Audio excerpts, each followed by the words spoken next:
Hello বন্ধু, নমস্কার। আজকে দেখো আমরা ডিনারে কি রান্না করছি। তো এক পাশে ভাত বসে দিয়েছি আর এক পাশে ডালগুলো তো নোংরা ছিল, ওই জন্য জল দিয়ে একটু ধুয়ে নিচ্ছি। দুবার ধুয়ে ফেলে দিয়ে গরম জল ফুটছিল, ওর ভিতরে দিয়ে দিলাম। এদিকে ডালের মধ্যে লাউ দেবো, দিয়ে সেই লাউগুলো কেটে নিলাম। আর ওই লাউয়ের খোসাগুলো না ফেলে আলু কুচিয়ে ভাজার জন্য রেডি করে নিলাম। তো জল দিয়ে সবগুলো ধুয়ে নিচ্ছি। আর ওল ছিল একটু, সেই ওলগুলো সিদ্ধ দেবো। ওলগুলো কেটে সিদ্ধ করে নিলাম। আর এদিকে মাছও চলে এসছে বাজার থেকে। মাছগুলো লবণ হলুদ মাখিয়ে তেল দিয়ে ভেজে নিচ্ছি। এক সেকেন্ড দিচ্ছি। তো মাছগুলো ভাজা হয়ে গেল, প্রায় একটা করে সব মাছই ভাজা হয়ে গেল। মাছগুলো তুলে নিলাম। এদিকে মাছের সবজিগুলোও কেটে নিচ্ছি। আলু দিয়ে আর সবজির ডাটা দিয়ে মাছ দিয়ে রান্না করব। তা সবজিটাও কেটে নিলাম, কেটে ভালো করে ধুয়ে নিলাম। আর এদিকে ওল সিদ্ধ করে রেখেছিলাম যে, সেটা দিয়ে মাখার জন্য শুকনো লঙ্কা আর কালো জিরে ভেজে নিলাম।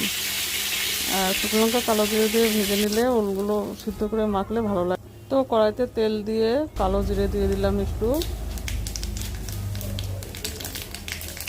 তারপরে লাউয়ের খোসাগুলো নেড়ে চেড়ে ভালো করে ভেজে নেব। তো লবণ, হলুদ, কাঁচা লঙ্কা সব দিয়ে ভালো করে নাড়াচাড়া করে ভেজে নিচ্ছি। লাউয়ের খোসা পুরো ভাজা ভাজা হয়ে গেল। তো বন্ধুরা, তোমরা কমেন্টে জানিও আমার ভিডিওগুলো কেমন লাগছে। ভালো লাগলে কমেন্ট করো, সাবস্ক্রাইব করে দিও। তো আমার এদিকে লাউয়ের খোসাও ভাজা হয়ে গেল।